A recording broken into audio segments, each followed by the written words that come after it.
Baik, bismillahirrahmanirrahim. Assalamualaikum warahmatullahi wabarakatuh. Salam sejahtera bagi kita semua. Mohon Ibu moderator tetap on ya, supaya saya ada feedback, barangkali ada kesalahan teknis dan lain-lain nanti, komunikasi terutama. Baik, saya akan memulai. Ini memberanikan diri kepada para guru saya di seluruh Indonesia. Sementara saya sendiri adalah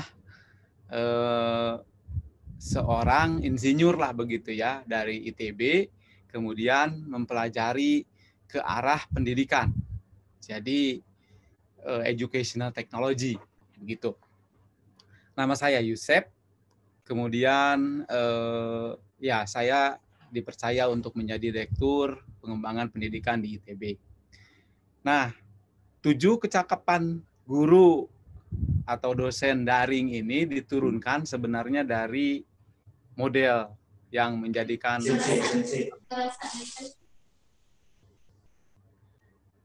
Nah, kita lihat di sini. Mohon maaf ya, saya akan kecilkan dulu. Proses pembelajaran, proses pendidikan adalah sesuatu yang membuat seseorang yang sederhana ini ikut ke dalam proses, kemudian seseorang ini akan menjadi lebih banyak ilmunya, lebih banyak skillnya, kecakapannya, keterampilannya, lebih baik attitude-nya. Kemudian juga untuk pembelajaran tertentu, samaptanya lebih baik. Misalkan olahraga atau seni tari, misalkan bela diri. Nah, termasuk juga ya sekolah kedinasan yang memerlukan fisik yang prima, itu juga akan terbangun fisiknya. Nah, kita punya di sini sebuah model. Jadi ini modelnya sekaligus supaya dalam satu model segala macam bisa tercakup. Di sini kita lihat bahwa dalam model ini ada lapisan-lapisannya. Nanti secara ringkas saya sampaikan, tapi yang penting adalah pelaku dari sebuah sistem pendidikan cerdas ini atau smart educational system, itu ada pembelajarnya, ada learnernya, ada instrukturnya, guru, dosen, widyaswara, pelatih, trainer, kemudian ada yang lain, misalkan di sini sistem penjaminan mutu atau manajemen atau apapun yang turut berkontribusi ke dalam sistem ini. Kita tahu bahwa semua pendidikan ini pasti ada aspek ideologis, filosofisnya. Jadi model ini sebenarnya merupakan simplifikasi dari puluhan model yang sudah ada. Kami melakukan riset terhadap asalnya ribuan, kemudian ratusan, kemudian ada beberapa belas yang sangat relevan terhadap pemodelan Smart Educational System, dan kami mengusulkan rumusan yang seperti ini. Jadi kita mulai dengan ideologi dan aspek filosofisnya, bahwa kita pasti mengacu kepada tujuan luhur tertentu. Di Indonesia kita tahu ingin mencerdaskan kehidupan bangsa, itu landasannya Undang-Undang Dasar 1945 ya, pembukaan. Nah, kemudian kalau sekarang ITB lebih mengarah kepada ingin berkiprah di tingkat internasional sehingga mengacu juga kepada standar internasional. Kita memiliki policy Merdeka Belajar, Kampus Merdeka, dan kita terus mengupdate segala hal tadi menjadi sebuah kurikulum dan akhirnya menjadi silabus mata kuliah. Nah, silabus ini sudah lebih teknis yang akan mengatur bagaimana domain modul ini adalah bahan ajar akan seperti apa. Bahan ajar itu macam-macam. Baik berupa mulai dari catatan kuliah, salindia atau slide, diktat, buku teks, kemudian video ajar yang sekarang pastinya akan sangat relevan, kemudian termasuk juga forum diskusi, kuisnya, formatif, sumatif ya terkait dengan evaluasi atau penilaian atau assessment, dan berbagai macam termasuk analitiknya, prediktif analitik misalkan. yang dimasukkan ke dalam sistem. Dan yang berikutnya adalah learner module ini adalah catatan progres dari pembelajar.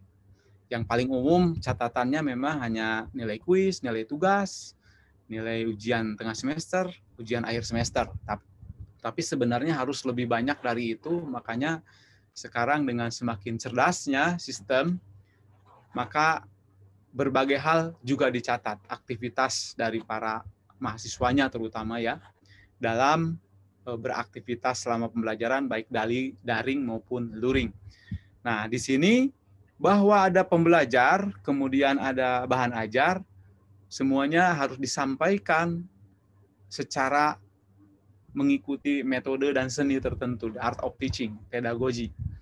Nah, di sistem yang lebih smart tentu saja bantuan-bantuan dari sistem itu akan lebih banyak lagi buat para guru untuk menyampaikan bahan-bahan ajar ini sesuai dengan tujuan pembelajaran kepada pembelajar dengan catatan-catatan kelemahan, keistimewaan tertentu sehingga pembelajar selalu mendapatkan proses yang efektif, efisien, dan engaging.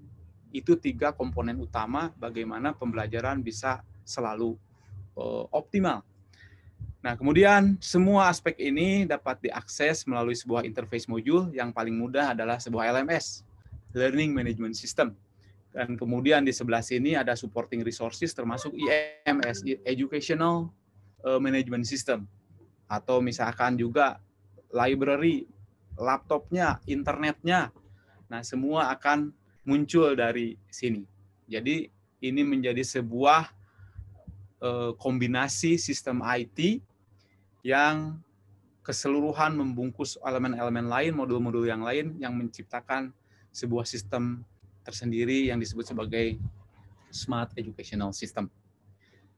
Nah, kita lihat sekarang ke arah maturity-nya dan terutama akan lebih mengarah kepada maturity dari instrukturnya. Kita lihat maturity bisa dilihat dari beberapa aspek. Yang pertama dari sisi gurunya, dosennya, kemudian dari sisi kesiapan para murid kita, pembelajarnya, kemudian dari sistem yang ada. Jadi kalau kita pisahkan ada 3 besar ya yang menjadi bagian dari sebuah online educational system. Kita sudah lebih mengarah sekarang kepada sistem daring yang sebelumnya adalah sistem yang umum, Smart Educational System. Nah, sekarang kepada online educational ecosystem. Nah, kami di ITB memang memiliki mengembangkan sistem yang dinamakan EduNext dan SIX sehingga membentuk sebuah ekosistem yang komplit untuk melaksanakan proses pembelajaran. Nah, kita lihat nanti, kita akan lebih, karena topik hari ini adalah mengenai guru, kompetensinya, jadi kita akan fokus kepada bagaimana kompetensi dari guru ini pada masa daring ini. Sementara kalau kompetensi muridnya, ya sebenarnya itu tidak menjadi masalah yang besar ya, masalah kompetensinya, kecuali bahwa mereka ada hal kemampuan yang terkait dengan teknologi dan ekonomi. Nah, yang utama adalah sikapnya dulu, karena itu memang tidak akan tercakup oleh pembahasan kita hari ini. Nah, kita fokus khususnya ITB dan saya kira semua lembaga pendidikan sekarang sedang fokus ke sini ya, karena yang biasanya paling gagap teknologi, paling tidak siap dari subsistem yang tadi kita bahas adalah para gurunya ini. Nah, kita memiliki 7 kecakapan dari guru yang terkait dengan model Smart Educational System tadi. Yang pertama cakap pedagogi, kemudian cakap bahan ajar, kemudian cakap platformnya LMS, kemudian cakap teknologinya termasuk IMS-nya, termasuk bagaimana mengoperasikan laptop, bagaimana connect di internet, bagaimana kalau internetnya putus kemudian berubah platformnya dan lain-lain. Kemudian taat terhadap aturan, tetap kreatif tetapi tetap mengikuti aturan dan mencapai target yang tetap tinggi. Jadi meskipun dalam keadaan daring, tapi capaian harus tetap setinggi-tingginya. Malah kita tahu sebenarnya kalau digarap dengan baik, boleh jadi untuk mata pelajaran tertentu, malahan dengan daring bisa jadi pencapaian lebih tinggi daripada kelas biasa, kelas luring. Kemudian cakap mengevaluasi pembelajar. Nah, ini menjadi tantangan tersendiri ya di masa era luring ini, di mana kita bertemunya di dunia cyber. Ini adalah kecakapan hard skill, boleh kita katakan ya bahwa ini harus dipelajari, tetapi satu lagi yang tidak kalah penting adalah psychological kompetensi. Jadi aspek semangat dari dosen itu motivasinya. Jadi jangan sampai gara-gara daring mengeluh keluh kesah akhirnya tidak semangat dan lebih banyak menyalahkan keadaan. Tidak boleh kayak gitu. Dan ini pasti akan dibantu oleh manajemen, oleh atasan, oleh kepala sekolah kalau di kalau di sekolah, kalau di ITB ada pimpinan, ada rektorat, bagaimana tetap menjaga semangat dan motivasi para dosen ini yang muda maupun yang tua tetap bersemangat dalam menghadapi pandemi ini. Nah, kalau kita lihat secara sepintas saja kesiapan generasi Z ini yang pasca generasi milenial, mereka itu adalah digital native, mereka terlahir di dunia digital ini. Sebelum lahir kadang-kadang sudah punya akun Instagramnya gitu ya. Kemudian mereka sudah diberikan dan mendapat akses segala macam informasi sejak kecil. Kemudian mereka selalu terhubung dengan rekan-rekannya di media sosial. Dan yang paling penting adalah mereka sudah terbiasa video-based platform tutorial video untuk melaksanakan berbagai aktivitas, terutama yang terkait dengan pembelajaran. Pembelajaran tidak mesti yang formal, begitu ya, yang informal pun mereka kalau punya masalah, ingin menyelesaikan masalah, selalu melihat ke sana dan rata-rata kalau kita lihat kualitasnya sudah semakin baik. Oleh karena itu, mereka sangat mengharapkan bahwa para gurunya, para dosennya juga memberikan kepada mereka, apalagi di masa COVID begini, ketika mereka harus daring, memiliki ekspektasi yang tinggi bahwa video ajarnya juga seperti yang biasa mereka dapatkan. Kalau mereka mendapatkan video-video yang bagus, yang keren, sementara dari dosennya atau dari gurunya yang suaranya jelek, kemudian gambarnya nggak jelas, gitu ya, tulisannya nggak jelas, animasinya nggak ada, waduh, bagaimana bisa berharap efektivitas, efisiensi dan engagement mereka tinggi dalam pembelajaran. Jadi di sini tidak salah bahwa smart teacher yang tadi disampaikan oleh pembicara sebelumnya, Ibu Ketua, itu di gurunya memang yang paling penting. Dan ternyata di gurunya ini pula bahwa kecakapan tadi banyak yang kurang nilainya. Mari kita lihat saya akan cepat saja ya.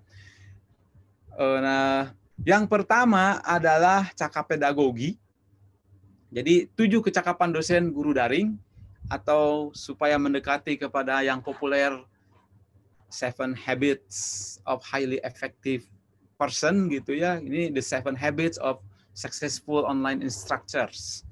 Nah, yang pertama cakap pedagogi, itu dapat merancang strategi, taktik, dan teknik pembelajaran bauran, daring dan luring. Kita tidak tahu luringnya bisa kapan.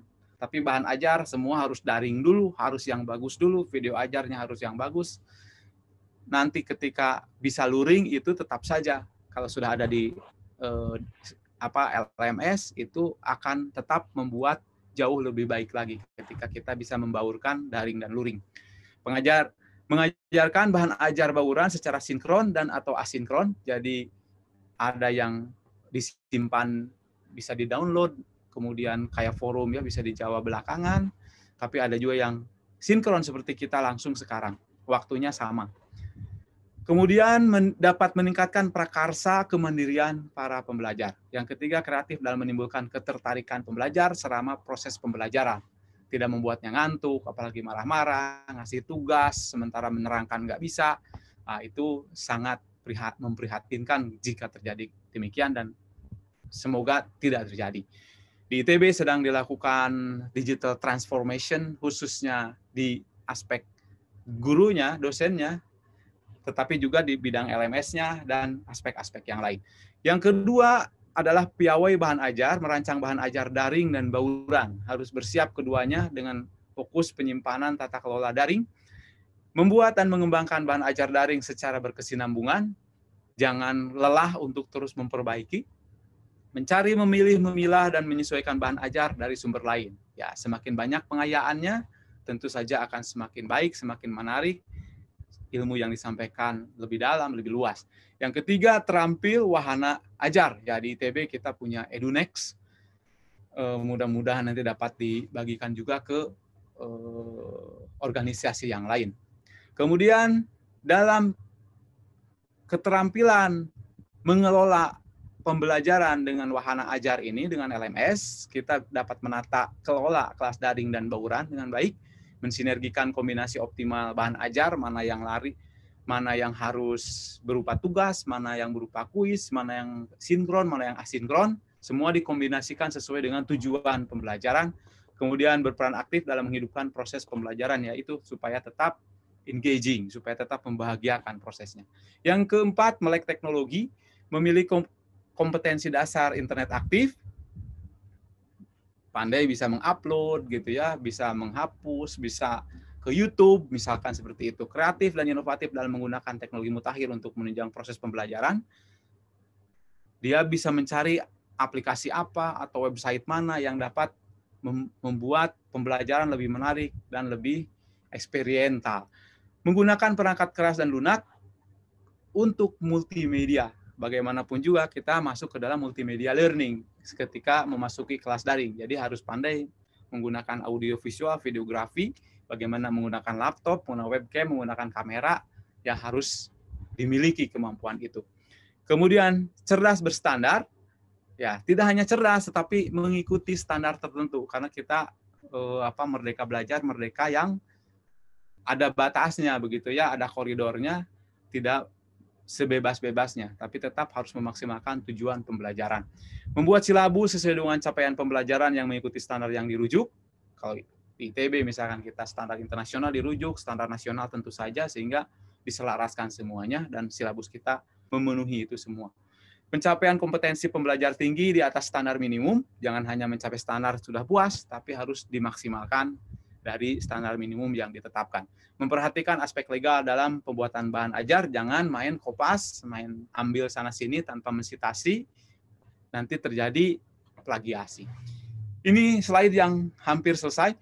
Yang keenam adalah bijak menilai, evaluasi. Ini juga tidak kalah penting ketika kita menilai secara daring bagaimana. Karena menjadi susah, harus sesuatu yang unik begitu ya, kata kuncinya. Karena kalau cuma pilihan ganda begitu-begitu saja, wah, murid-murid kita sudah digital native ya, mereka sudah bisa membahasnya di dunia yang lain, tahu-tahu semua jawabannya bisa sama persis karena mereka sudah memiliki jaringan informasi yang luar biasa. Jadi harus punya cara-cara bagaimana anti cheating, misalkan ya, anti anti kecurangan. Bagaimana biar evaluasi kita tetap objektif. Melakukan penilaian dan pengukuran capaian pembelajaran secara daring dan memberikan tindak lanjut kepada pembelajar. Jadi ketika ada sesuatu yang tidak sesuai, seperti apa? Kalau formatif berarti harus ada remedial lah, ada pengayaan dan lain-lain. Kemudian yang terakhir nih, selalu bersemangat, motivasi tinggi. Ini kompetensi dosen yang psikologis nih, beradaptasi dengan lingkungan ajar kelas daring secara cepat, bermotivasi tinggi mencapai standar kualitas bahan ajar dan cara pengajar yang ditetapkan, dan berkomitmen untuk aktif dalam pengembangan dan pengelolaan kelas daring. Jadi selalu mencari cara di lingkungannya untuk membuat semua proses pembelajaran lebih baik lagi.